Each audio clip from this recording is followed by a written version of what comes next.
May I have your attention, please? We are controlling transmission. There is nothing wrong. The Horror Chronicles. Whether it's a ghost, spirit, or entity, they all feed on it.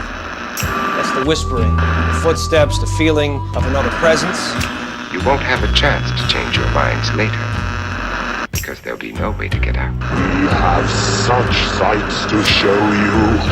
They will say that I have shed innocent blood. What's blood for? If not for shedding. Have you checked the children? Whatever you do, don't fall asleep. Boogeyman's real. That is better. They're coming to get you.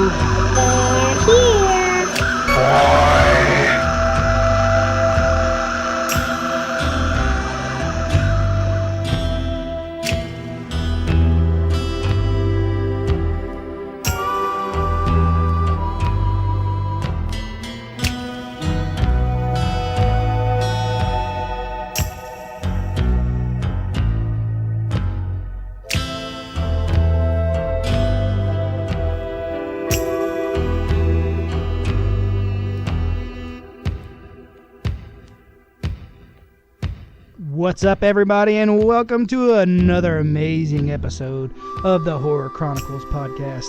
I'm your host, Ryan. It's amazing. And with me is that creepy guy you just heard in the background, JT. What's up, everybody? Whew, tell you what, had a nice little trip over to JT's house. Yeah, you are insane. Crazy, man. I'm crazy. We're right in the middle of some freezing rain, and Ryan's like, "No, we need to do this. I'm on my way." Hey, I drive in And here he is. for a living, you know what I mean? So, but the roads are like just solid ice. It's crazy. I had to drive like 15 miles an hour all the way over here. So, Gotta love Missouri. yeah. Week and a half ago, it was 70 degrees. Yeah. And it'll be probably that temperature in a couple days. Yeah. Well, I think this afternoon it's supposed to get up to around 40. Yeah, so, yeah, but anyway, I mean, it was a fun drive. You just gotta know how to drive in it, man. I've seen a lot of accidents. I mean, 44 is like covered in tractor trailers all over the place. So, Gotta love it. gotta love it. But anyway, let's get down to the business of the day. The business. I think we are going to be doing a movie that is one of my all-time favorites, and it's done by one of my all-time favorite directors. It's all about you. Yes, I don't give a shit what JT has to say. No, he likes this dude. Don't let him lie to you. No. But we are doing the movie They Live. They live. And you guys, I mean, if you haven't seen that movie, you gotta watch it. We're gonna get into it. Yeah. But John Carpenter. John Carpenter's the man. I mean, he is by far one of my favorite freaking directors, period. Yeah, he's got away with movies that, he builds that suspense, and he does it by not giving you too much. Yeah, it's like you said, it's a build-up. Look at Halloween. Yeah, Halloween, I mean, They Live, I know there's some that people don't really, maybe not like, but I do, like John Carpenter's Vampires. Yeah. Love that freaking movie, man. Assault on Precinct 13. Yeah, I mean... The Thing. freaking... which was a remake, but way better than the original. Yeah, Escape from L.A. Escape from L.A., yeah. And Escape from New York. Mm-hmm. You know, when I was watching this last night, I've seen it a million times, They Live. I was watching it last night. You can tell the atmosphere that we talk about all the time that he puts in his movies. Right. Even with Escape from L.A. and New York like this, and with They Live, it's kind of the way that he makes you feel, the way he paints that picture of what it's like. You know, you can actually tell by how it smells. Even though you're just watching it, you can see how it smells. Well, that's because I farted. Yeah. You can freaking see, the way it feels. Yeah. It's just, it's well, great. and the characters, the way he, Yes. makes his characters, everybody's got an agenda. I mean, I know they do that in almost all movies, but some I don't people, know, John Carpenter's got a way of putting the right people in the right situations at the right time, and just make it flow. I mean, the main star of the movie, Roddy Piper. Please, man. Who on the planet would have thought that Roddy Piper could have pulled off a movie like this? And kicked ass in And it. he did it I mean, he was awesome. I got that written down on my notes. Yeah. Roddy Piper kicked ass. Yeah, like he really did. He really did. And he's one of my favorite wrestlers. Period. Well, and it was, it was a combination of him and Keith David. Mm-hmm. You know, which Keith David's been in a lot of stuff. You know, he was in John Carpenter's The Thing. Yep. You know, he's done a lot of movies. He was on Armageddon, and he's just a great actor. But him and Piper together, dude, were fantastic. Before we go any further, guys, if you haven't watched this yet, don't listen to this podcast yet. Go watch it. Yeah, go watch the movie. It's a great movie, way ahead of its time. Yes. And you'll see the hidden message in the movie is you'll see what we're talking about when you watch the movie, and you'll understand it. It's way ahead of its time. But anyway, yeah, I mean, Piper, man, I gotta talk about him for a minute because dude, he went from being like one of my favorite wrestlers, and then when I first seen this movie years and years, I can't even tell you when I seen this. I was probably like 6 or 7. Yeah. But when I seen this years and years ago, I was like, dude, he's freaking awesome in this, man. Like he played the part great. He actually, I mean, I'm sure wrestling probably helped him in his endeavor to acting, you know. Oh yeah. But he just did a really good job at playing that. Some of the quotes and stuff he say, man. Yeah. There's a lot of them. I forgot how many are in here, you know, that are like just good. Some are funny, some are serious. Yeah. But I mean, we'll talk about some of them. We'll get into the main one later as we go through. But you know, well, let's just synopsis of the movie here. Yeah. So They Live came out in 1988. Of course, we've already told you it was directed by John Carpenter. He actually also did the music for this. Yep. John Carpenter is really, he's a composer. I mean, he composes a lot of his own music. He worked on the music with this guy named Alan Howarth. And the music in this movie is pretty cool. Dude, it's not. Doom, doom, doom. Yeah, it's kind of like bluesy. Doom, doom. Yeah, it's just. It's a cool score. It sets the damn atmosphere. I'm telling you, John Carpenter is so good. It sets the mood. He's so good at freaking with the music, man. He knows what to put where. The dude's just a freaking phenom at it, man. Or was. So, tell them a little bit about the movie. Yeah, and then, so basically, guys, I mean, Piper comes in, and he's got a weird name in this movie. Did you catch it? Yeah. It's Nada? Yeah, I don't know if that's if that's some kind of like smart ass thing. Like it's I don't have, what's your name? Nada. I don't have one. You know what I mean? Yeah, but then the other guy, his name's Frank. Yeah, it's like Frank and Nada. That's Nada Frank. So basically, guys, it comes in with him walking into the city. He's backpacking through, you know, looking for work and whatnot. He comes up on a construction site. He's a construction worker and stuff, and he, you know, comes up and says, you know, basically, I got my own tools and shit. Put me to work. Right. And that's where he runs into Frank. Yeah. Well, before he finds the construction site, he goes into the unemployment office. Oh yeah. Did you notice the old lady in the unemployment office? It's the same old lady that's the receptionist in Beetlejuice. Yep, exactly what that's the first thing I thought when I seen it. I'm like, dude, that's a chick from Beetlejuice. Like, that's awesome. Yep, I noticed that too. That's funny. That's the first thing I noticed when I seen her. I'm like, wait a minute, that is her? Yeah. Minus the hole in her throat. Yeah. And and then he, you know, basically, I don't know if I want to go step by step with this. I kind of just want to. We don't have to go step by step. So I just kind of wanted to give them a synopsis of the movie. Basically, what happens is he runs into this guy. They become not really friends, acquaintances. He helps him out. He starts noticing this weird stuff happening. Cops and with the media and with all this stuff. Like, before you find out what's really going on, there's hints of what's really going on. Right. And if you know the movie, you'll catch all of that at the beginning. Yeah. Not knowing the movie, if you've never seen this movie, you shouldn't be listening to us right now. But as you watch the beginning of the movie, you know, you don't really catch all the stuff that it's like once you find out what's going on, you're like, oh my God. Yeah, and basically, like, he figured out there's something weird going on, so he starts investigating for himself, and then he finds out that there's this alien people who are basically controlling society all over the world. They've taken over the world. And there's people who you would consider, what word you would use? Collaborators. Yeah. They're human collaborators. They're like humans that have like joined with them. Yeah, I mean, not necessarily just rich, because the poor joined and they get rich. Like it's basically, him and Frank decide they're gonna go and figure out what's going on and take this, and you watch the movie because it's great. Right. It's great. Well, and so we're just going to jump into this with both feet. So, beginning of the movie when he starts thinking there's something weird going on with the preacher, he starts looking towards a church. Basically, a lot of these people are staying in like a homeless camp, and across the street is a church. It was an Episcopal church. I don't remember what the name of it was, though. But anyway, he starts noticing that there's something going on over there, and he can hear a choir singing.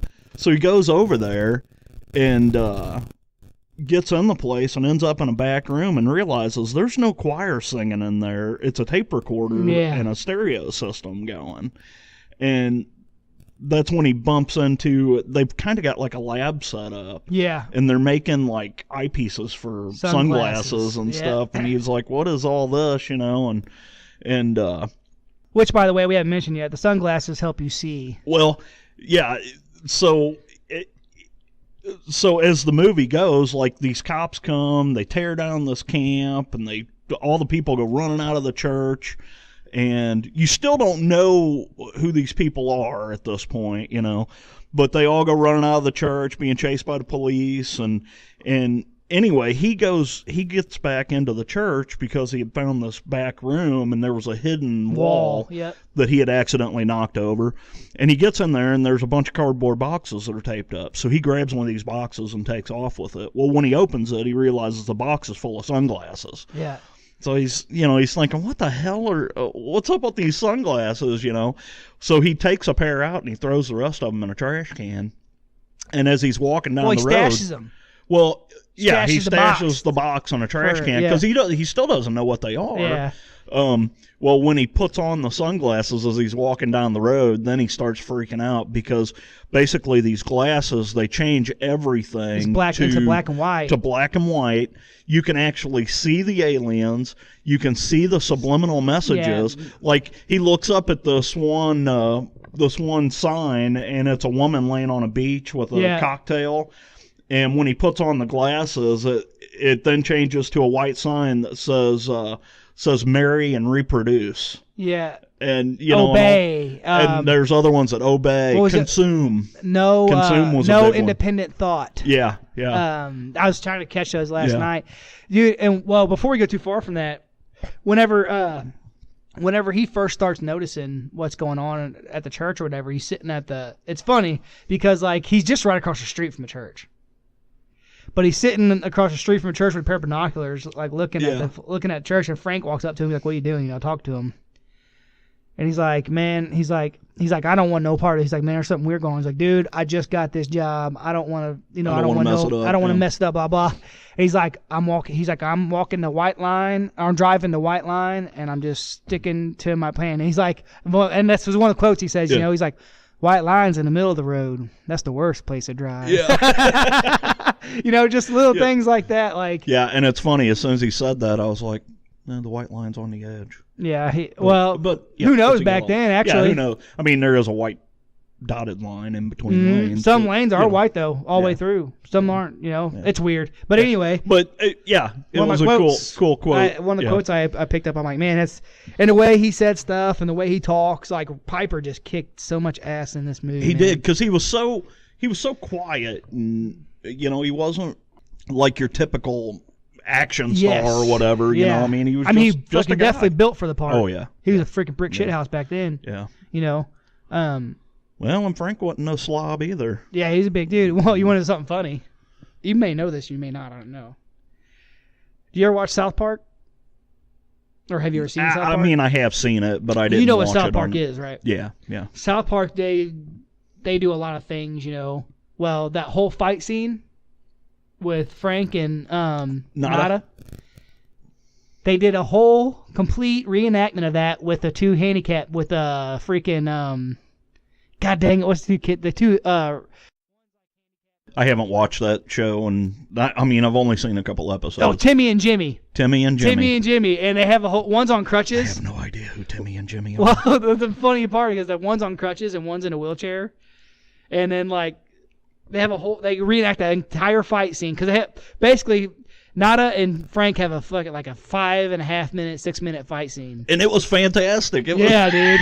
And they basically, South Park reenacted this whole thing with these two Timmy and Jimmy. It was funny because I was watching that fight scene and I'm like, oh my God, it's like they're in a wrestling ring because they were doing stuff like, I mean, they were, And what's cool about it is that I noticed with this fight scene, it's a great fight scene, really. Yeah. But did you notice how, they really showed, on the back of Frank's head, how it was all rubbed completely raw and, road rashed? Because he's bald, guy, if you haven't seen this yet. And, it's all rubbed raw and road rash, dude. They did a really good job with the... Yeah, that was a cool fight scene. Yeah. I love when he picks up when Piper picks up the 2x4 and he swings it at him and it smashes the window and he's like, oh, dude, I'm sorry. Sorry. He drops it. He drops it. They're in the middle of a fight and he's apologizing to the guy. Because this guy was his buddy. He didn't want to beat him up. All he wanted him to do was put the damn sunglasses on and see for himself, That was a great scene. It really was. And then with him when he finally puts, after he beats the total shit out of the guy, he finally puts the sunglasses on him, forces him to see through them, and then everything changes. Yes, and we'll see him before that scene. We jumped ahead about it, but and we probably need to clip this in. But once Nada finds out what's going on and stuff, and he's going around, cops are after him. Yeah. So he has this little run-in with the cops, and he freaking because he goes to this grocery store with the glasses, and he's freaking out. And he's like, "Oh, that's like putting perfume on a pig or something like that." Talking to this lady and stuff, and he sees them, and he's running his mouth, and he's just being a complete smartass. Dude, when he's talking to the people inside the little convenience store, and he points at that one lady, he's like, "You're okay. You are uglier than there's something." Yeah. I don't remember exactly what he said, but he's like, you look like your head was shoved in a pot of something. Yeah. I don't know. and then he we're gonna throw some of these clips in here. Oh, that's to say, yeah, for sure. You look like your head fell on the cheese dip back in 1957. You're okay. This one, real fucking ugly. Oh. You see, I take these glasses off, she looks like a regular person, doesn't she, huh? Put them back on, formaldehyde face. That's what we got. That's enough out of you. And then he turns around, he sees a guy saying 6 foot something, white, male, long hair, blah blah, and he disappears. Talking into his watch. So then he runs out, and that's when the cops come after him. Well, then he ends up fighting with these cops. He kills the cops, and blah blah. Which weren't real cops; they were aliens. Yeah, they were aliens. And then he goes, and then he runs into another cop that's actually a human. Yeah, and he lets him go. He tells him to beat feet. But he grabs their gear. He gets the shotgun. He grabs their stuff, and he runs into this bank because the cops are. Yeah. And this is by far probably one of the greatest quotes and one of my favorite #1 quote in a freaking movie. Of almost any movie. Any movie. He walks in this place, he's got his glasses on, and he robs his bank, and he got this shotgun and all this stuff, and he's he just sits there. And you know what? Why don't we just... We'll play it. Let's let him do it. I have come here to chew bubblegum and kick ass. And I'm all out of bubblegum. That has got to be the best line from any movie. Dude, the greatest line ever, man. And then the way he says it, I'm all out of bubble gum. And I'm all out of bubble gum. And then he starts shooting motherfuckers. And he's so straight-faced and stoic when he says it. I mean, it's just... Dude, and he's like, shows him, and then he turns around, that one dude's on the thing talking to him. Yeah, that's again. when he's on the... He turns the thing around, and he points a gun, he's like, Mama don't like tattletales. Yeah. Oh, dude, I love it. I love it. Yeah, what a great movie. There's so many cool action sequences in this movie. Oh, dude. Hell, even when it in the very beginning when he's trying to get away from the cops, so he ends up not really kidnapping, but forcing Meg Foster to take him for a ride. And if you don't know who Meg Foster is, she's been in a lot of movies. She was the evil woman in He-Man. Uh-huh. She has got absolutely beautiful eyes. I love her eyes. Crazy. But anyway, she was in 31 too. Rob Zombie's 31. She was in that. I've only seen that once. Yeah. So it's well, and I don't blame you. But but anyway, he ends up forcing her to give him a ride. And they end up going back to her house. She doesn't want to take him back to her house, but he ends up forcing her to take him back to her house so that he can hide, because now he's wanted by the police, and because now he's killed a couple cops, alien cops, but cops nonetheless. And anyway, while we're there, we're not there. Well, we kind of are in this movie because you feel like you're there. While they're there, she tricks him and ends up smashing him in the back of the head with it was either a bottle or the glass she had in her hand or whatever. And he ends up falling out the window and falling down a hill. Flying down a hill, yeah. Yeah, kind of talking about the way Carpenter puts stuff together in movies and stuff, if you noticed, when you're watching this movie, when they're in the camp, and you see the church, it's crazy if you think about it. You got the camp where they're at, right? They're in this little camp, homeless, whatever you want to call it, camp. Then you got the church on the other side of the street. Yeah. Church and kind of a little bit nicer houses. But then behind that, you get the backdrop of the giant city. Yeah. And that backdrop of the giant city is always right. I mean, it's very prominent. Yeah, I see what you're saying. It's very prominent, and it's like the scale of society. Right. Basically, you're working your way from, you know what I mean? Yeah. Just the small, subtle things in one picture. In one picture, you're seeing lower class, middle class, and upper class. The higher class. And then you see that the city is like an ominous presence. You know what I mean? Yeah. It's there, very prominent, very ominous. It's, I noticed, I didn't notice that when I was younger because I didn't really think about it. I didn't care. I was just like, Roddy Piper's kicking these guys' ass. That's all I cared about. Yeah. But now... Yeah, when you get older and you really look at this movie, there's a hidden I want to kind of get into agenda. I want to get into that a little bit. Okay. I mean, I don't want to get... we're not going to get political, but I want to get into... Because I'm not talking about any kind of sides here. This movie, like I said before, was ahead of its time. Back then, I kind of felt like movies could put stuff out that... Well, they could, okay? And back then, at that time, there was a lot going on in society. And Carpenter touched on all of that in this movie. Yes, and that's what I'm saying. There was a lot going on with subliminal messaging, the media. There's a lot of stuff that, as you watch this movie, you're gonna catch it. Yeah. But I don't know that you'll know the extent of it to someone like myself that grew up in the 80s. Yeah, see, I was born in the 80s. I was born in 86. Right. But, I'm I'm fairly... I was almost out of high school by the time you were born. I'm fairly... I keep myself well-educated on things.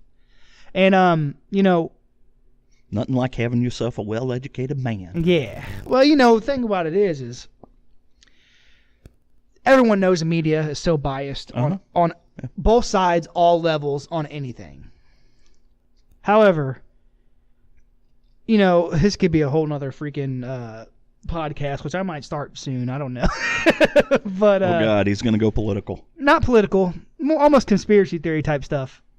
But, we've talked about a few of those. Well, the thing is that basically this is talking in this movie. It kind of makes them think that there's just so much in it. Okay, I'm gonna try to wrap my head around this.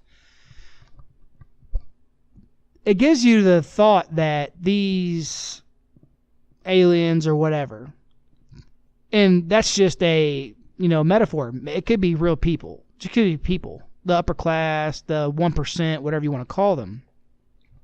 Give you this power. Like there's a guy in this movie who is a homeless dude who's sitting there. He sits there in his chair and he watches a TV and stuff that's outside. Interesting thing about that guy, I know who you're talking about. The guy's name's George Fowler. Okay. And after I got done with this movie, because I watched this movie again this morning just to refresh myself on it because it had been a while since I had seen it. I'm looking at this guy and I'm like, is that the same guy from Friday the 13th? There's a scene in Friday the 13th Part 3 where this old dude is laying on the road. Yep. And he stands up and he's got an eyeball. Okay, so here's what I did. I started looking everywhere. That guy's name is never in the credits for Friday the 13th. George Fowler is not in the credits for Friday the 13th. If you go to the list of characters on Friday the 13th, that character is not listed. And I'm like, oh my God. So I got the movie out and I threw it in and I fast forwarded to that part and I'm like, this dude looks just like him. Just like him. Go all the way to the end of the credits. He's not credited in the movie. I'm like, it can't be the same guy because that movie came out about 6 years before this one. And the dude in Friday the 13th looks older than the guy in this movie. Now, maybe this guy, you can do a lot with makeup effects. But somebody, please tell me, is this the same guy? Yeah. If you don't know who I'm talking about, in Friday the 13th, the van is driving up. This is Part 3 I'm talking about. The van drives up, and there's this old dude laying on a duffel bag in the middle of the road. And he stands up and starts talking to these kids in this van, and he's got a human eyeball in his hand. And, and he's waving this eyeball at them and stuff. And that's, I don't know why. I think it might be the same guy, but then I don't know that if it can be. I don't know. Somebody please tell me. Somebody please help me out. Because it is freaking me out. Oh, yeah. Well, to get back to where we're at, I don't even know where we're at. I know where we're at. This guy in the movie, next time you see him, he basically collaborated. And it made him super rich and, whatever, blah, blah. Yeah, the next time you see him, he's wearing a tux and his hair's all nice. Slick back and drinking his face is, his beard and stuff is well-groomed. And I mean... looks like high society. Exactly. So basically what this movie is, it's just... There's so much different ways you can interpret it, I think. But it's like... basically saying that the upper society it's kind of like with now the actresses and the actors and the rich people and all this stuff trying to tell the poor people or the middle class people what they need to believe and what they need to think, and the rich get richer, the poor get poorer. Yeah, it's like they're just. But Keith David said something in this movie about that. What did he say? It was something about the golden brick is controlled by the. I don't remember. I'll have to find that and put that clip in there. But it's just a great. I don't want to get too much into that because there's just so much there. You know what I mean? There's just. Here is my take on this movie. Growing up at that time, I remember a lot of the stuff and what was going on TV. And this movie had a lot to do with subliminal messaging and the media and advertising.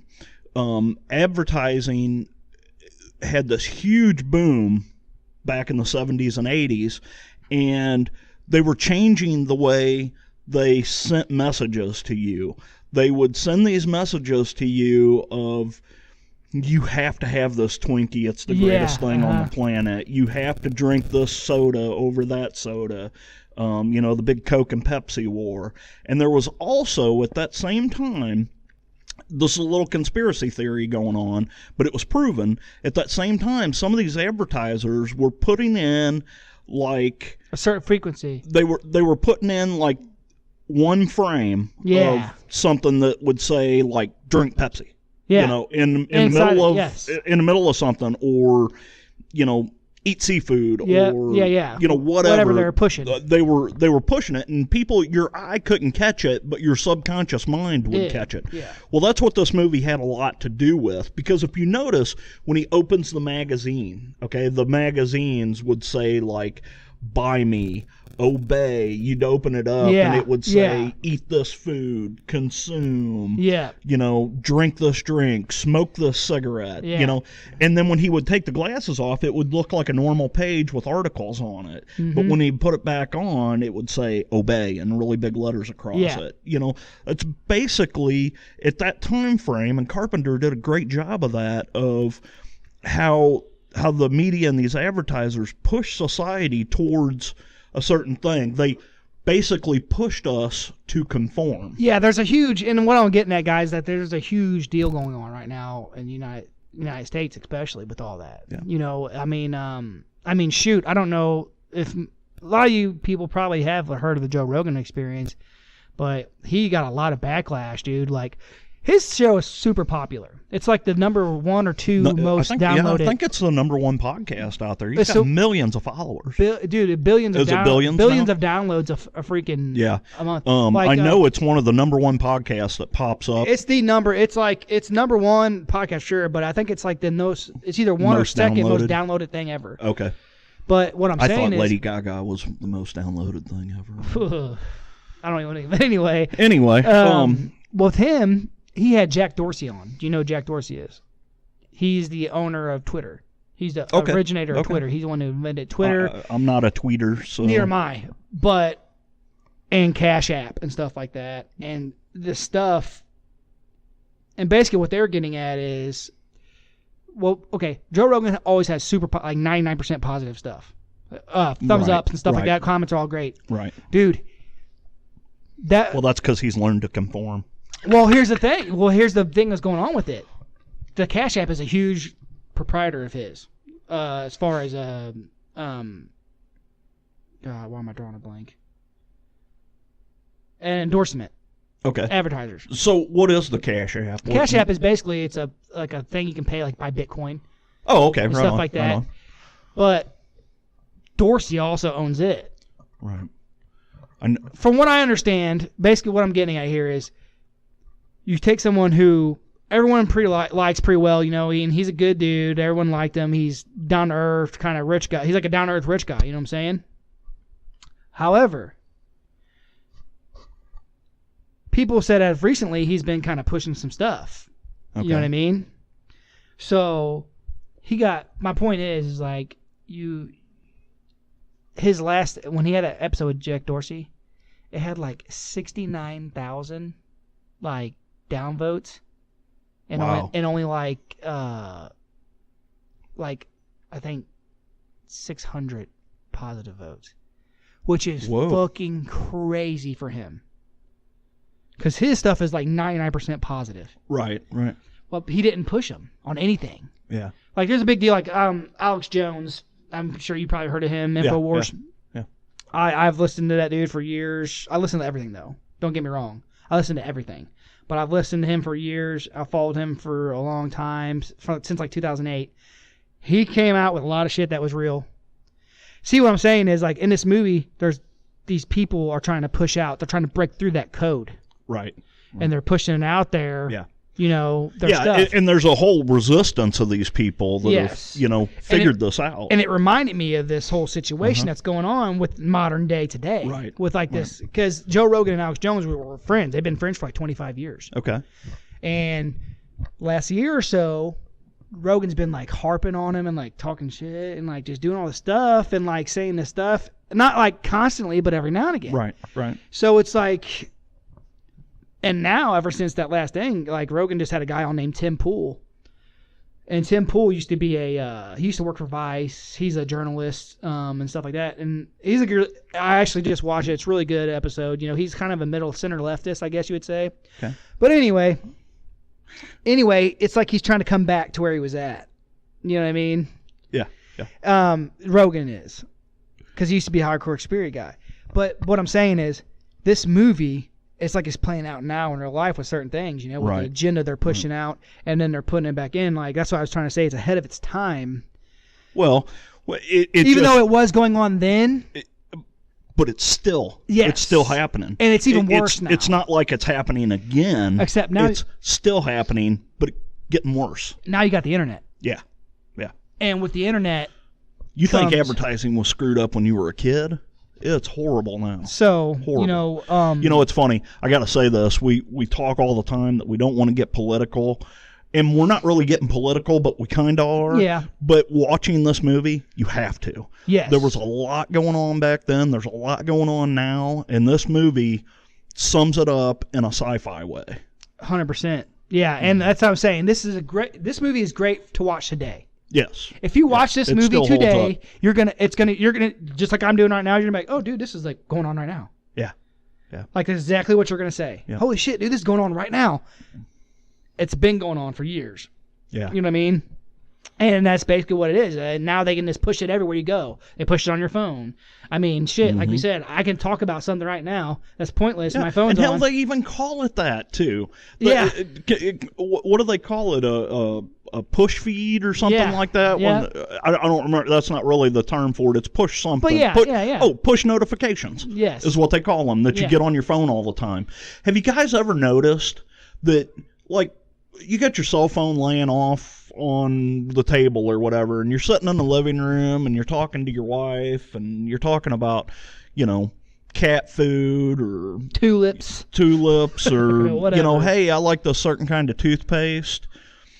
If you pay attention and you're on Facebook enough, you'll start noticing those ads popping up. Yeah. Even though you haven't searched for them, even though you haven't done anything, these ads will start popping up on Facebook. I had a buddy of mine, they did a test on this, and they laid their phones down to the side. They weren't in any apps or nothing. They had shut down everything. The phone was still on, but they had shut down all the apps on it or whatever, and they laid their phones off to the side, and they spent like 10 or 15 minutes talking about cat food.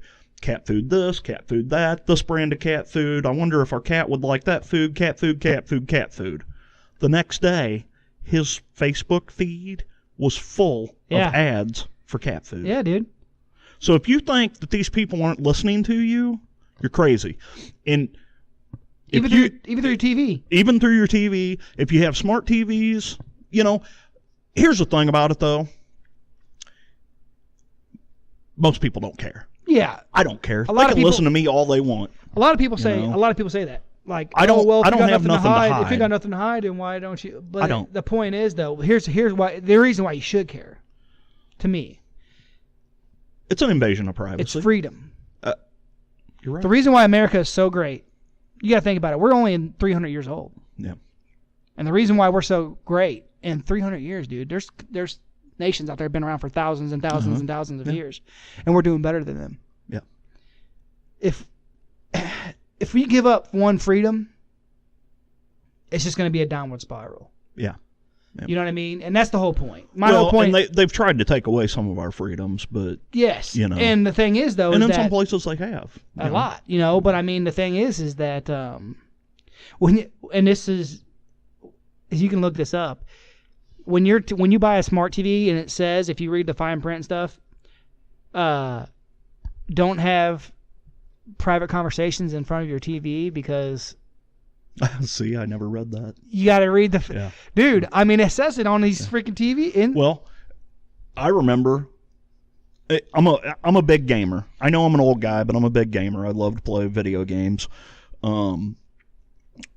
Years and years ago, 360 came out. They released this camera that you could mount on your TV. Mm-hmm. It was called a Xbox Connect. Yeah, is what it was called. And I was like, oh my God, I got to get one of those, and then I got it home, I put it up, I got some games that were Kinect available, and then I realized, you know what, I'm too fat and lazy to be up in front of my TV playing video games. I'd much rather sit on the couch with a controller in my hand. But anyway, be it as it is. I started thinking about, wait a minute, I can turn my Xbox on by just saying, Xbox on, and it'll come on. Yeah. Holy shit, this thing's listening to me all the time. It's watching me all the time. Yeah. That thing's coming off my TV. Why do you think people started doing this? Yeah.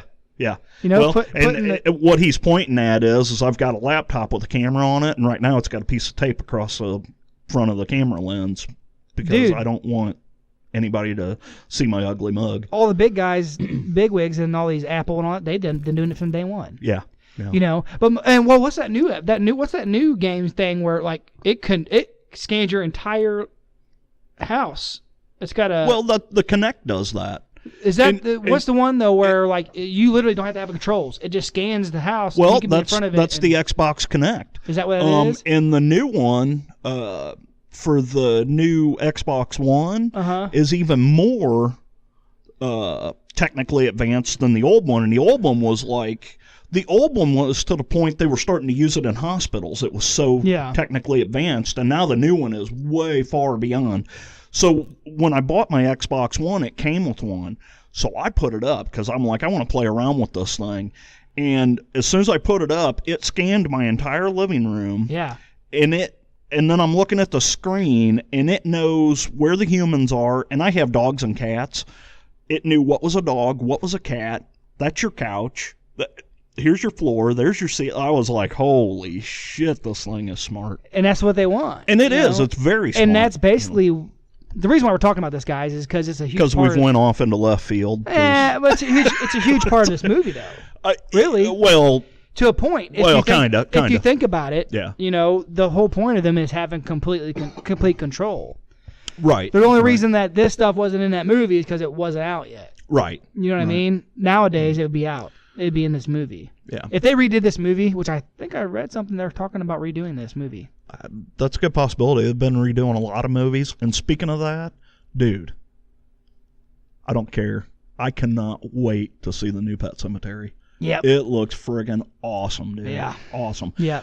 They released a new trailer for it earlier this week. I haven't seen the new one yet. The new trailer just...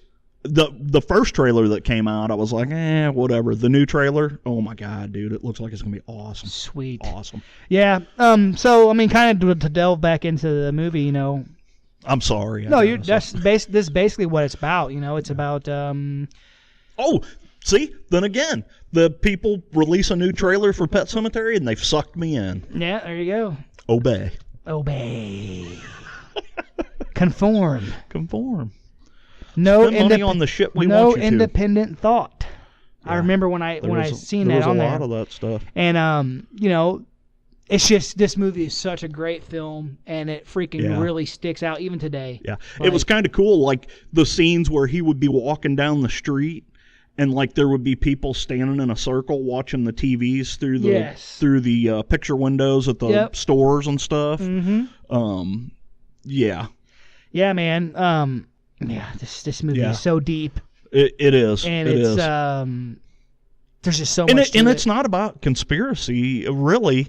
It's not. They based the movie. It's kind of an action movie about aliens. Science fiction movie, basically. But aliens taking over, but it's all the little things. Well, it's a big part of the movie, but it's all the little things that you're like, oh wow, yeah, I see what they're doing there. Yeah, see, and that's what I was talking about with. Carpenter's good at that stuff, man. He is. Carpenter's really the fucking man at that smart. stuff, dude. Very smart. Very creative. Yeah. This reminds me of that when you're talking about walking down the street, when he's walking down the street with Frank, and right after they find out, like, Frank puts the glasses on, and he finds out what's going on. He's like, man, what the fuck? What's going on, dude? And Piper's like, he always says, brother, life's a bitch. And she's back in heat. Oh, yeah. Oh, dude, I love it, man. Piper just he kicked ass in this movie. And it was kind of cool, too, because, like, when they meet up with the rebels or whatever you want to call them. Yeah. The humans. When they meet up with the humans who are trying the to fight resistance. The resistance. I think is what they called themselves. Who's trying to fight back. They get like grenades and all these guns and stuff like that and blah, blah, blah. Well, they get one of those watches that they can, they're trying to figure out how to freaking get to the teleport deal on it. Yeah. Well, and up to that point, you're kind of worried about another one of the main characters, Peter Jason.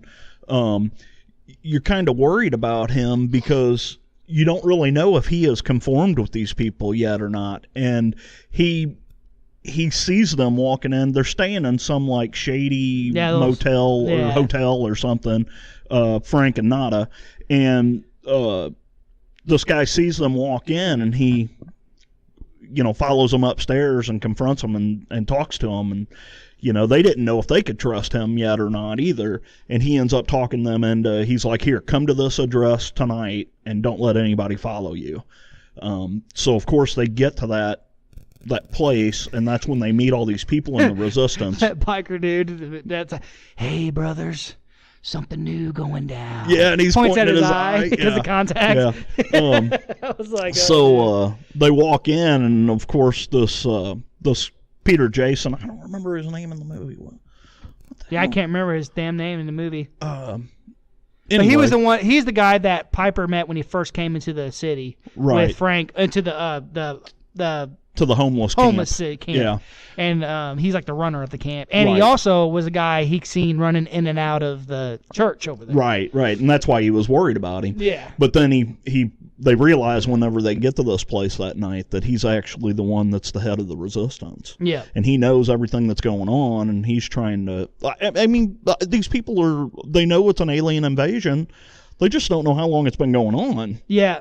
Because they even say that multiple times. How long have they been here? Yeah. In the movie, he says, like, how long have they been here, That part whenever they get done beating the shit out of each other and they first get to the hotel. Yeah. And they're both sitting there fucking healing their wounds and shit, And he's like, how long they been here? He's staring out the window. He's like, I don't know. He's like, I need a better answer to that. He's like, you got something fucking better. You tell me. In Piper's voice. You know what I mean? Yeah. And, but I remember there's a really cool scene right there. Right. When it's at nighttime and they're both sitting there and because nobody knows what to do. Yeah. I mean, and all they can think, all this resistance can think to do is try and go to war with them, but they know that they can't win. Well, the main guy, he was saying that we need to find their main source of where they're pumping out this signal, the information, and take the signal out. Right. But the part where I was talking about is whenever Piper's sitting there and he's talking to, Nada in the movie, he's talking to Frank, and he's telling him the story about his dad, how his dad was like really fucking abusive and stuff, and that how like his dad tried to cut his throat with a straight razor and stuff, and was like doing all this stuff, and then he said, Frank says something to him about the aliens or what they're gonna do, and he's like they're in for a rude awakening because I ain't daddy's little boy no more, or something like that. You know what I mean? Yeah. And that's just a really fucking good part there, telling his backstory. Yeah, this movie is chocked full of just cool scenes. There's so much though. You probably want to watch it twice just to catch everything that's in it. I mean, if you haven't seen it before, I've seen it probably 50, 60 times. Well, I had seen it before, but it's been years since I had watched it. Yeah, I have it. It's literally on my DVR, so I watch it all the time. I did get a hold of it though. I got this really cool. Did you get that picture I sent you? Yeah. It's a 4-film set. It's a John Carpenter collection. It's got They Live, The Thing, Village of the Damned, which is a damn good movie, and Prince of Darkness. Yeah. See, Village of the Damned is actually one of my wife's favorite movies. Really? Yeah. With all the little blind kids. Yeah. Yeah. This is good. That's a good damn movie, man. Oh yeah. But yeah, I mean, this movie here is a must watch. Yeah. It literally holds up. Like, if you've never, like I said before, if you've never seen this and you watch it, you're gonna be like, holy shit, this is like today. Yeah. You know what I mean? It does. Like I said, this movie is it's way ahead of its time, but it's just the situation's been going on for this long. Yeah. You know what I mean? I love all the little things that Carpenter does. Even at the very beginning of the movie, when they pop up on the screen, John Carpenter's They Live, They Live looks like graffiti or whatever. Yeah. Well, then the screen is black, and then the screen fades into a graffiti wall, and They Live is still there, and it just kind of like feels like it melts right into the wall, and then all of a sudden it says They Live Real in the big graffiti on the wall. In I real. mean, just, yeah. Yeah, dude, he's... It's just cool the way he puts like stuff I said, together. Carpenter, dude. Like, I can't say nothing else. I mean, he's just... Guy's fantastic. He's a badass. And like we said, the music that he pumps out, you know, it's kind of cool now. Now he's doing a lot of music with his kids. Yes. His son does a lot of composing with him. Well, like you said in this movie, the music's almost, you won't notice it, but it's playing like all the time. Yeah. And you just don't really. Yeah, and it's got a really bluesy kind of inner city just low feel, beat, you know. just boom, boom, boom. Like you hear that playing, and then every now and again you hear a harmonica kick up. Right. And it just sets the mood, man. It's then again, like I said, Carpenter, man, when it comes to that atmosphere shit, he's just a fucking badass, man. He is. I don't even... Highly recommend this movie. It's a fun watch. It's a great movie, and like I said, it still holds up. There's not a lot of gore in it. Nope. The aliens are really generic, kind of. Generic. Well, they kind of look like skeletons almost. A little bit. They look like a mix between a skeleton and like a fly's face, like up close. Yeah. Up close. Yeah. You know what I mean? Yeah, there's just and there's a few like blood scenes, but you see that whenever like it's in black and white because he's looking for him. Like when he walks to the bank and he starts shooting, like that one dude, he shoots right in the head and it boom, blows but up most of over the time when you see the blood in this movie, it's black. It's in black and white because he's wearing the glasses. Except for when they were fighting, you know, but there wasn't very much blood in that other than what was coming out of their noses, their and mouths and stuff. Yeah, it wasn't. But there is a quick bit of nudity at the end. Yeah. Someone's watching porn or something, and like the guy. No, there's a woman having sex with a guy. Oh, it's real life. Yeah. There's a woman having sex with a guy, and she's riding the guy, and you can see her boobs, or whatever. And it's not very long, though. It's not real long, but it's kind of funny because she sees on the TV. Now that they've killed the signal, yes. Basically, the signal is keeping the humans from being able to see what they really are. Yeah. Now that they've killed the signal, all the TVs change, and you can actually see what these people look like, like the newscasters and all these people on TV. And she's riding this guy, and she's like, "Oh, honey, what the hell is going on?" And he's like, "What, babe?" And she looks down at him, and he's one of the aliens. Yeah. And then it blacks out. Yeah. That's the last scene you see in it. Yeah. Dude. Very cool. Really good movie. Like I said, it's something you can watch, You can even watch it with your kids, really, as long as you're okay with cussing, a little bit of violence. Yeah, there is some cursing in there. Yeah, but at the end is the nudity part. You can cut it off. Yeah, and it's at the very end. You're not missing nothing. You're talking just a few seconds right before the credits. Yeah. So, but highly recommend it, guys. It holds up today. It's a freaking great film. Huge. The meaning. There's just so much in it that I can't really you have to watch it to understand. Yeah, you really do. And if you have if you have a brain in your body, you're going to see exactly what we're talking about. How, you know what I mean? Oh, just some of the shit that pops up in this movie. Yeah. Well, and the great quotes, like I said, the greatest quotes ever in a movie, period. Oh, yeah. Piper, man. Rest in peace, man. Rest in peace, brother. That guy he died in 2015, dude. I know, it sucks. He was awesome. He was. He was awesome. Hey, I'm a big wrestling fan, so even when he was Rowdy Roddy Piper, and he was the bad guy, I loved him. I just loved his character back then. Yeah, dude, biker jacket. And he does a really good job of being an actor. I mean, he did a great job in this movie. Yeah, he kicked ass in this movie, man, and it sucks that he wasn't in. Gum. Yes, I've come here to do two things: kick ass and chew bubblegum. And I'm all out of bubblegum. Classic Roddy Piper. God, that's so good, man. But anyway, guys, that's about it on this one. Yeah. It's a little chilly. Love this movie. We're out here in the Horror Chronicles cage.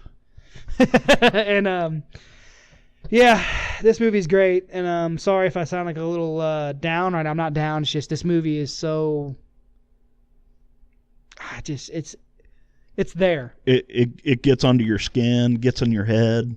If you have a brain and you Obey, conform. Yes, no independent thought. I mean, it's all there. If you have a brain and you think and you see what's going on in the world today, I don't give a crap about politics, left or right. I don't care. I'm talking about just you as a human being. Yeah. Period. On both sides, whatever you want to call it, you'll enjoy this movie.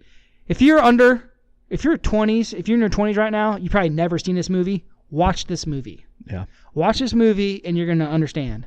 You're gonna understand what's going on. But that's about what I got for it, guys. Unless Gerald's got something else you want to say, man. I'm good. Guys, hit us up on Facebook. Horror Chronicles Podcast on Facebook. I've been trying to put some more posts out on Facebook. It's been goofy stuff, but hey, we're really trying busy to get our viewership up, and we're trying to. We got ideas coming out the yang, and we're trying to figure out. We got plans, yo. Yeah, so we're just busy. Yeah. Although we do want you guys to send us some emails. Yeah, for sure. The Horror Chronicles Podcast at gmail.com. Please send us some emails. If you want to come on the podcast, we'll hook that up. Yeah, we're really wanting to get some guests in here. Yes. We've got a couple people that are interested. We just need to work out some yep, and I've some stuff with them. I'm trying to reach out to people. If you're a witch and you want to come on here and talk about witchcraft or whatever you want to call yourself, come on here. We'll get together. Yeah. We'll have a meeting with you. See, make sure you're not crazy. You're gonna stab us in the head. That goes with everybody. Yeah. We'll get together somewhere. Yeah. It won't be here, but we'll get together somewhere. We'll get together somewhere, have lunch or something somewhere, and just talk about it. See what you want to talk about, and we'll get you on here if it sounds interesting. Yeah. Anything paranormal. Hey, if you're a ghost, come on in. We want to talk to you. Hell yeah, we'll put the mic up. Hell yeah. But yeah, for real, guys, please hit us up. If you want to tell, if you don't want to, I want to talk to that chick that's like having sex with an entity or something. Oh yeah, well did you? Or there was one lady that married a dead pirate, a 400-year-old pirate, and now they're getting divorced or whatever. Yeah. Yeah. Hey, we want to talk to them people. Shoot, yeah, whatever, man. There's people who get married to buildings. Yeah. No joke. I don't know that we want to talk to them people. Yeah. Anyway, if you guys have a Maybe. paranormal story and you don't want to tell it yourself, but you want to get it out there, we'll tell it for you. Send it to us. If you want to be anonymous, we'll keep you anonymous. Yes. If you want your name out there, we'll put your name out there. Yeah, whatever you just you tell want. us what you want. Yes, and we'll read your stories out there. We'll put them out there. But we really want to get some guests in here live, guys. Yeah, if you guys know anybody that's into paranormal groups, like a head of one or something, we can only get like one person in right now at a time because of our mic setup. Yeah, but we can fix that. But we're gonna fix that soon, pretty soon. Yeah. But anyway, we want to talk to everybody. If you got a good story or if you got something cool you're into, let us know. How long it has to do with horror. And it doesn't even matter how, even if you think somebody is going to think you're crazy. Not here. Or not believe you or any of that. That is not Ryan and I. Nope. We are extremely open-minded. We just want to talk to some people and get some stories and get some feedback. There. And also, I mean, I know there's a lot of independent film guys out there. Yeah. Who film stuff around here. Yeah. Hit us up. Let us know what you want to do, man. For sure. All right, guys, that's about it. Like we said, we love you guys. Thanks for the subscribers are going up a little bit, slightly. Yeah. We're trying to do it our best. We love you. Keep checking us out, and until next time, keep it creepy.